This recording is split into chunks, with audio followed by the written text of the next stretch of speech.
vagus nerve reset, daily somatic practices to calm anxiety, heal burnout, regulate your nervous system, and switch your body out of survival mode. By Elliot Chase. Introduction. Subject: Laboratory Notes. Observation 104. Date: November 14, 1914. Late teen 14. Location: Harvard Medical School, Cambridge, Massachusetts. The subject: a healthy cat, was placed behind the screen. Digestion was moving along perfectly. Rhythmic pulses in the stomach were visible through the new X-ray machine. At exactly 10:15 a.m., the dog was brought into the room. The cat did not move an inch. It stood perfectly still. But on the screen, everything changed. The stomach stopped.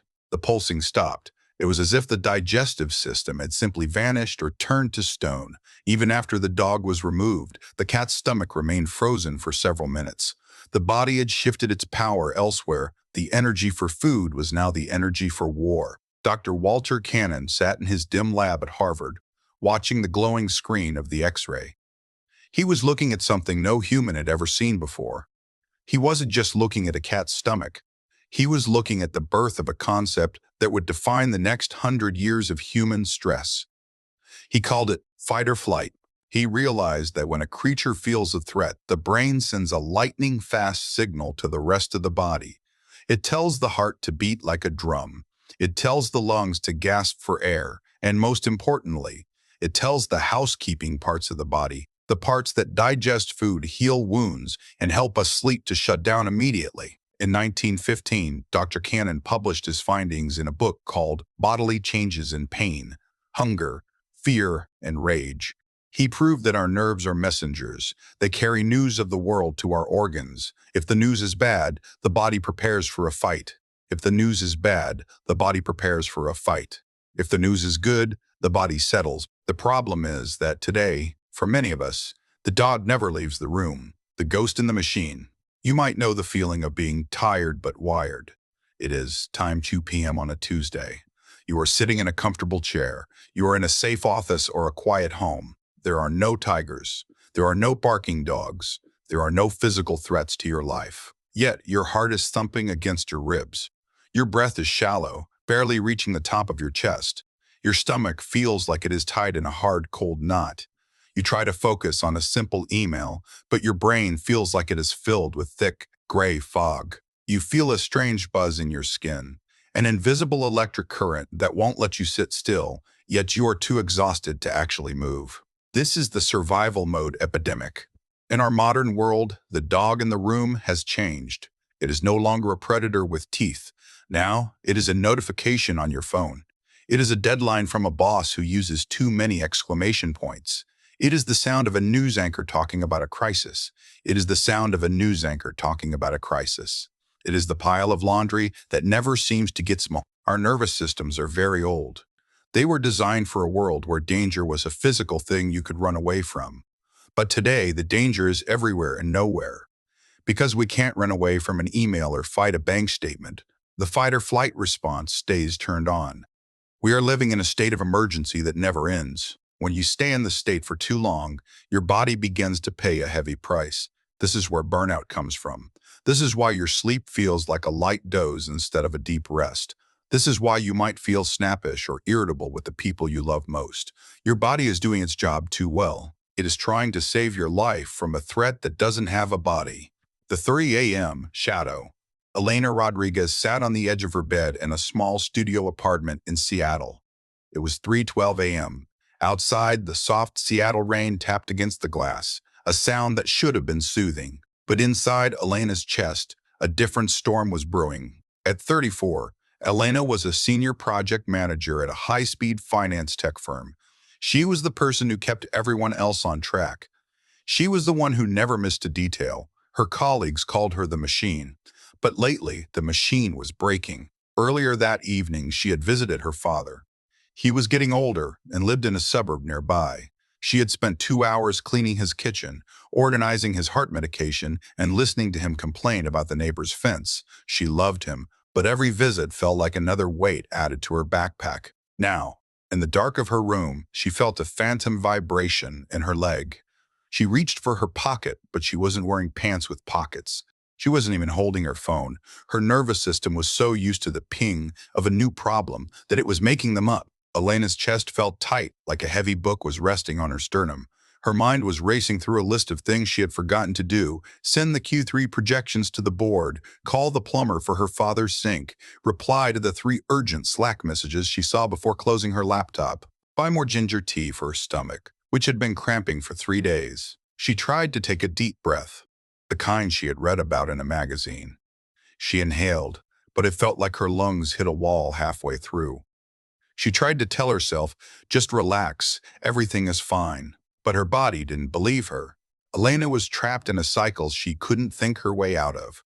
She had tried meditation apps, but sitting still with her racing thoughts felt like being trapped in a room with a swarm of bees. She had tried positive thinking, but it felt like putting a Band-Aid on a broken leg. She felt broken, not just tired, but fundamentally damaged. She didn't realize that her body wasn't broken. It was just stuck. It was waiting for a signal of safety that never came. The third way, the freeze. For a long time, scientists thought Dr. Cannon's fight or flight was the only way the body responded to stress. But there is another state, one that is even deeper and more mysterious. In 1972, a plane carrying a rugby team crashed into the freezing Andes Mountains. For 72 days, the survivors lived in a world of sub-zero temperatures and starvation. When they were finally rescued, researchers were amazed at how they had endured. The survivors described a feeling of numbness. They weren't fighting and they weren't running. They were in a state of freeze. Think of a deer in the headlights of a car.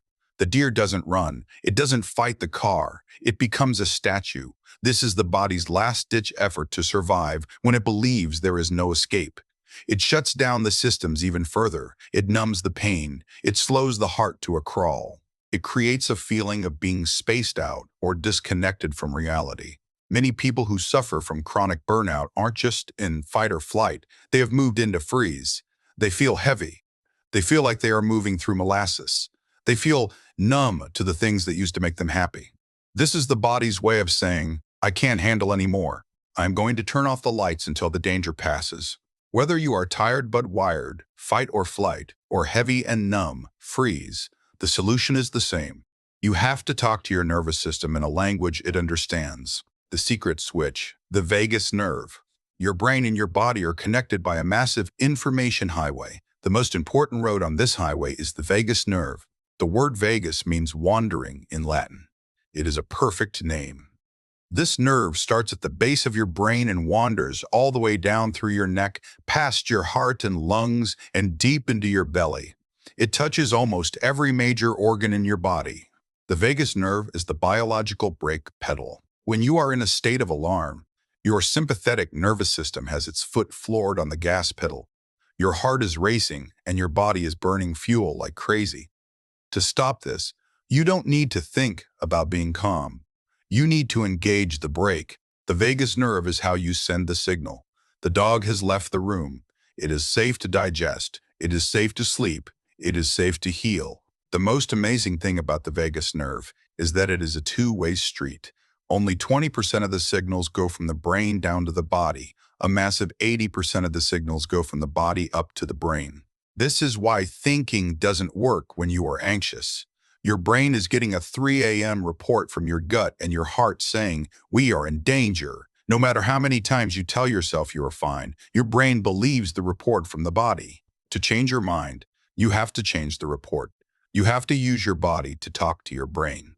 This is called somatic practice. Somatic is the Greek word for body. Instead of trying to think your way into a new way of living, you are going to move, breathe, and touch your way into a new way of being. You are going to move, breathe, and touch your way into a new way of being. What this book offers. This is not a book about managing your stress. You have enough to manage already. This is a book about regulating your system. Regulation is the ability to move smoothly between states. A healthy nervous system is like a flexible tree. It can bend in a high wind, stress, and then return to its upright position when the wind stops. Burnout happens when the tree loses its flexibility. It either snaps or gets stuck in a bent position. By the end of this journey, you will have a toolkit of simple physical resets. These are not chores. They're small interventions that take seconds or minutes, but they send powerful signals to your vagus nerve. You will learn how to use your breath to massage your heart from the inside, why cold water can act like a reset button for a panic attack, how the sounds you make with your own throat can calm your brainstem, why your gut is the forecaster of your mood, and how to change the weather, how to use your eyes and ears to tell your brain that you are among friends. You will become a person who has somatic sovereignty. This means you are the boss of your own internal state. When you feel the spiral of anxiety starting, you won't be a victim to it. You will know exactly which brake to pull to bring yourself back to the center, the journey ahead. We are going to follow Elena as she moves from her 3 a.m. rock bottom to a life where she can handle the demands of her job and her family without losing herself. She is going to learn that her high-functioning anxiety is not a personality trait, it is a physical state that can be changed. We will also look at the giants who discovered these secrets. We will walk through the halls of 19th century hospitals with Florence Nightingale, who knew about the power of quiet and light long before we had the science to explain why. We will sit in the audience in 1994 when Dr. Dare, Stephen Porges first explained the polyvagal theory, the map we will use to navigate your own nerves. You do not need to be an expert in biology to do this. You do not need to have a lot of energy. In fact, these practices are designed for the moments when you have no energy at all. Your nervous system has been working very hard to protect you. It has kept you alive through every difficult day, every heartbreak, and every urgent email. It is not your enemy. It is just a very loyal guard dog that has forgotten how to sleep. It is time to tell the guard dog that the shift is over. Let's begin. Chapter 1. Polyvagal Theory, the Evolution of Your Inner Safety. In October 1994, a quiet man named Stephen Porges stood in front of a room full of scientists in Atlanta, Georgia. He didn't look like a rebel. He was a researcher who spent his days looking at data and heart rate patterns. Most of the people in the audience expected a standard talk about numbers and biology. They thought they already knew everything there was to know about the human nervous system. For nearly 100 years, science taught that our internal wiring worked like a simple light switch. On one side, you had the sympathetic system, which was the on switch for stress. It handled your fight or flight moments. On the other side was the parasympathetic system, the off switch that helped you relax and digest your food. If you were stressed, the switch was up. If you were calm, the switch was down.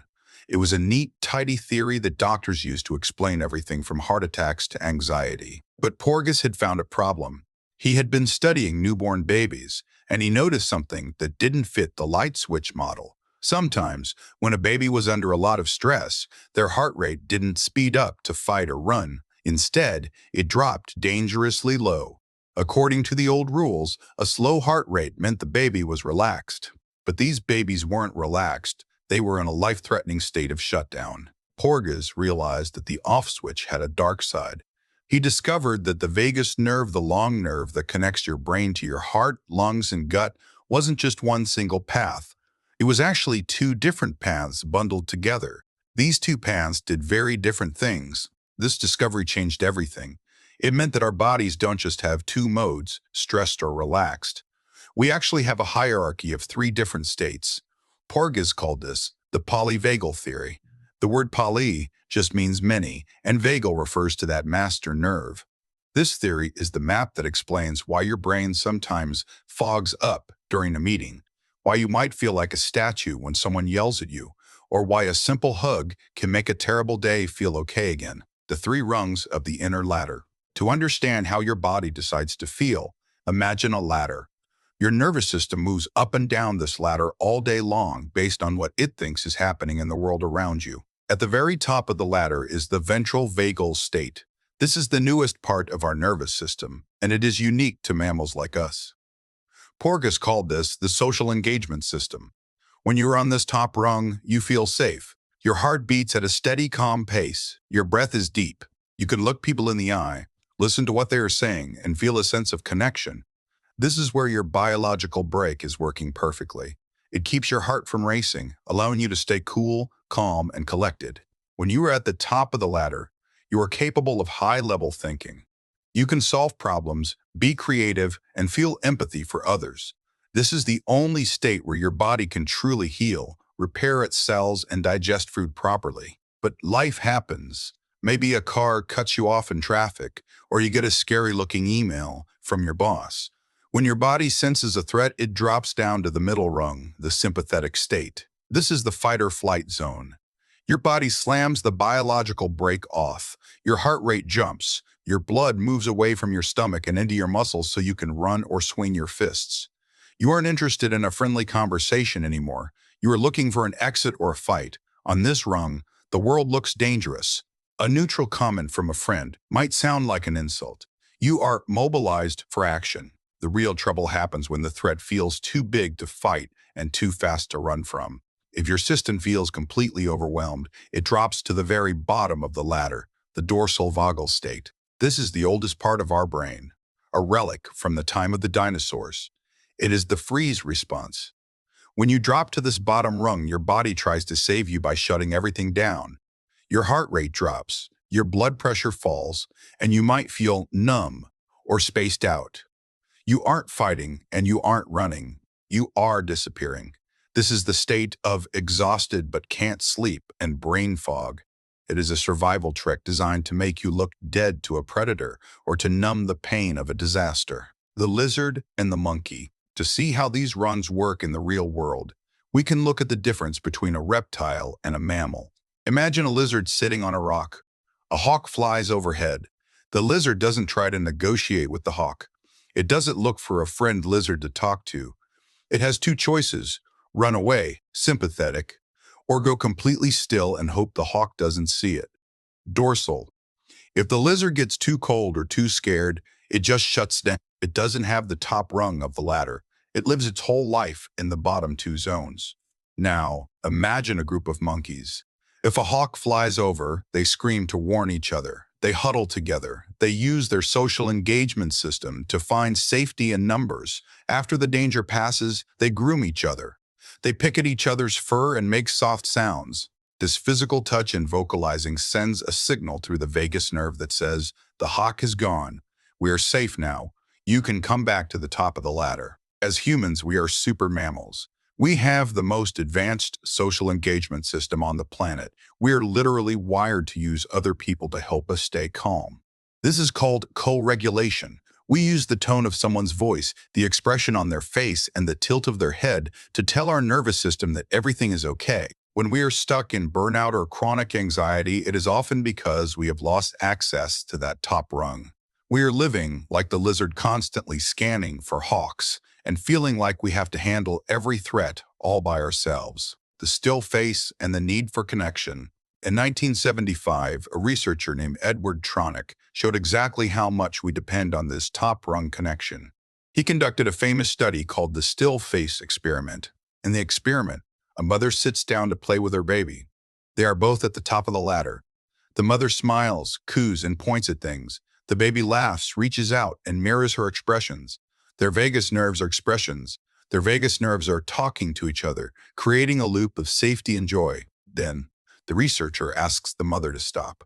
She turns her head away and then looks back at the baby with a completely blank, still face. She doesn't yell. She doesn't leave. She just stops showing any emotion. The baby's reaction is immediate and heartbreaking. First, the baby tries to get the mother back. He smiles, points, and makes noises. He is trying to co-regulate. When that doesn't work, the baby drops to the middle rung. He gets agitated. He kicks his legs, waves his arms, and starts to cry. He is in fight or flight, trying to force a response. Finally, when the mother stays still, the baby collapses. He turns his body away, looks down at his hands, and stops making noise. He has dropped to the bottom rung, the dorsal vagal freeze. He has given up because the predator of silence is too much to handle. When the mother finally smiles and speaks again, the baby usually takes a moment to thaw out before he can climb back to the top of the ladder. This experiment proved that we don't just want connection. We need it to keep our nervous systems from shutting down. For an adult in the modern world, a cold email from a boss or a partner who stops talking during an argument can trigger the exact same collapse response that the baby felt. Elena's frozen moment.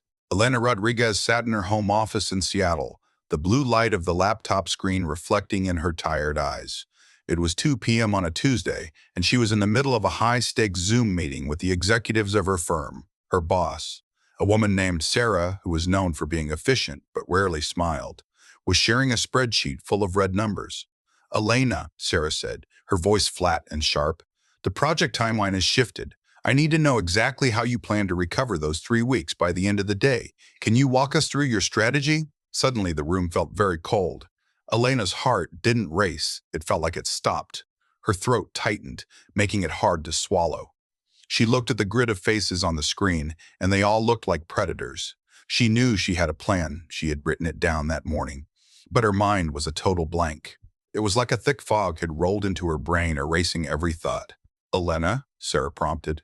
Elena opened her mouth, but no sound came out. She felt a wave of shame wash over her. "I'm stupid," she thought. "I'm failing. Why can't I just speak?" She felt heavy, as if her limbs were made of lead. She ended up mumbling something about sending an email later, and turned off her camera as soon as the meeting ended. She sat in the silence of her apartment, her chest feeling tight and a dull ache starting in her stomach. She felt like a failure. But Elena didn't realize that she hadn't made a choice to be quiet.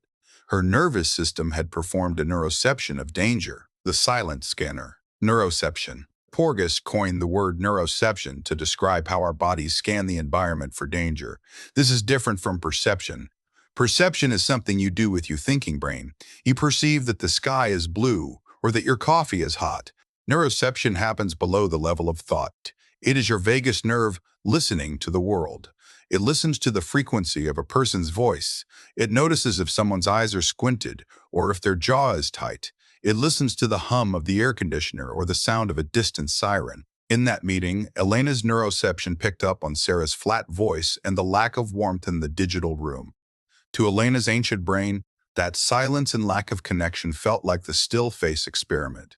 Her body decided that she was under attack. Since she couldn't fight her boss and she couldn't run away from the Zoom call, her system chose the only option left: dorsal vagal shutdown. She wasn't losing her mind. She was being saved by an ancient biological reflex. Her body had slammed on the biological brake so hard that the engine of her brain had stalled. Understanding this was the first step in Elena's healing. For years, she had blamed her personality for her anxiety. She thought she was weak or not cut out for her job. But once she learned about the polyvagal theory, she realized she was just a mammal with a very tired nervous system. She wasn't broken. She was just stuck at the bottom of a ladder, the biological brake. To move back up the ladder, we have to understand how to work with the biological brake. In a car, the brake keeps you from rolling down a hill. In your body, the vagus nerve acts as a brake on your heart. Your heart has a natural rhythm that is actually quite fast. If left to its own devices, it would beat like a drum at a rock concert. The vagus nerve touches the heart and tells it to slow down, allowing you to stay in that ventral vagal safe zone. When you need to move, like when you're exercising or when you're excited, your body lifts the brake slightly.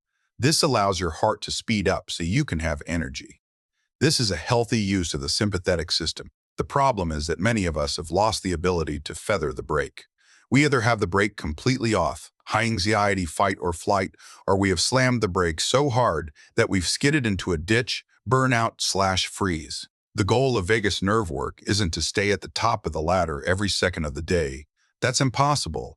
Life is full of stressors. The goal is flexibility. You want to be able to drop down to the middle rung to handle a busy day, and then have the vagal tone to climb back up to the top when you get home. You want a brake that is responsive and smooth, not one that is either broken or locked. The hope of the hierarchy.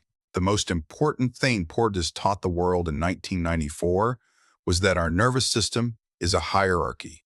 This means you cannot skip rungs.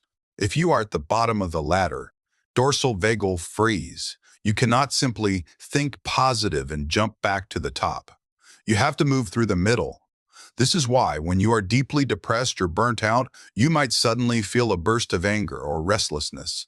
While that feels bad, it is actually a sign of progress. It means you are moving from the freeze zone back into the mobilized zone. You are climbing the ladder. Knowing this changes how you treat yourself.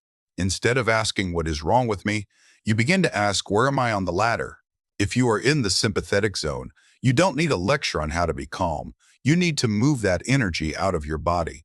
If you are in the dorsal zone, you don't need to work harder. You need to signal safety to your system through gentle touch, warmth, or the sound of a kind voice. This map takes the morality out of mental health.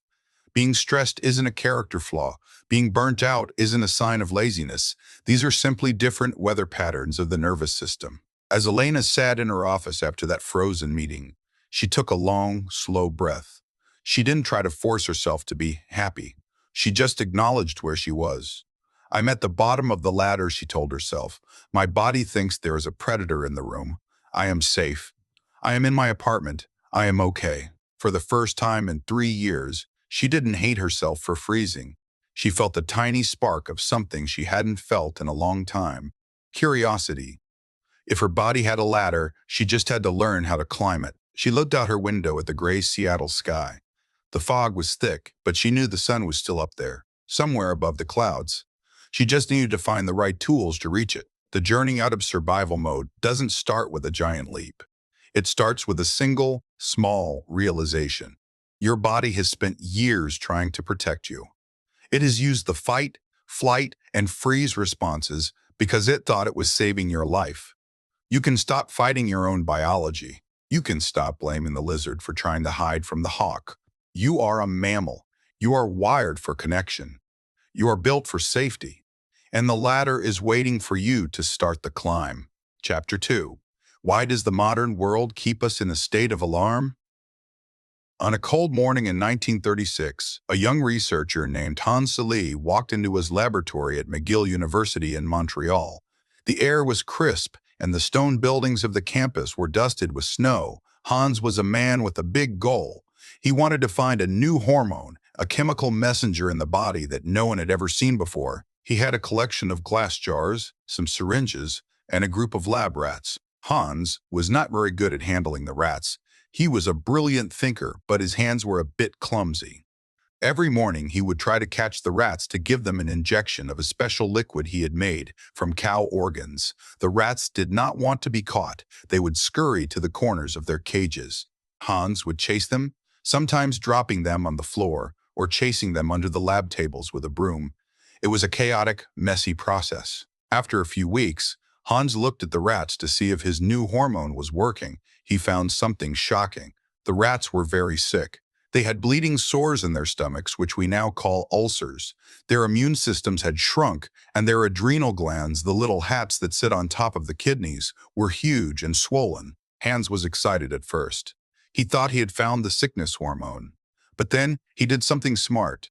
He gave a second group of rats an injection of simple salty water. He treated them just as roughly as the first group, chasing them and dropping them just the same. When he checked them, they had the exact same sores and swollen glands. He realized it wasn't the liquid in the syringe that was making them sick. It was the chase. It was the fear of the broom and the cold floor. It was the constant state of watch out that the rats lived in every morning. Hans Selye had just discovered something that would change the world forever. He called it stress. Before Hans Selye, people used the word stress to talk about bridges and buildings. If you put too much weight on a piece of metal, it might snap from the stress. Hans realized that the human body works the same way. We aren't just worried in our heads. Our bodies are physically reacting to the weight of the world around us. The big lie about stress. Many people believe a common myth. They think stress is just a feeling. They think if they were stronger or tougher, they wouldn't feel so overwhelmed. You might have told yourself that you just need to get over it or stop worrying. You might think your racing heart or your upset stomach is a sign that you are failing at life. Hans Selye proved that this is a lie. Stress is not a choice, and it is not a personality flaw. It is a physical response built into your body to keep you alive. When the rats were being chased, their bodies shut down their digestion to save energy for running. They sent all their blood to their muscles. Their bodies were doing exactly what they were supposed to do to survive a predator. The problem is that our bodies can't tell the difference between a hungry tiger and a mean email from a boss. To your vagus nerve, they feel exactly the same. Your body thinks it is being hunted every single day. When we stay in this survival mode for too long, our bodies start to wear out. Hans called this the general adaptation syndrome. It's a fancy way of saying your body tries to adapt to the pressure, but eventually it runs out of gas. This is what we call burnout. It isn't just being tired. It is your physical systems, your gut, your heart, and your nerves reaching their breaking point because they have been on guard for too long. Elena and the grocery store.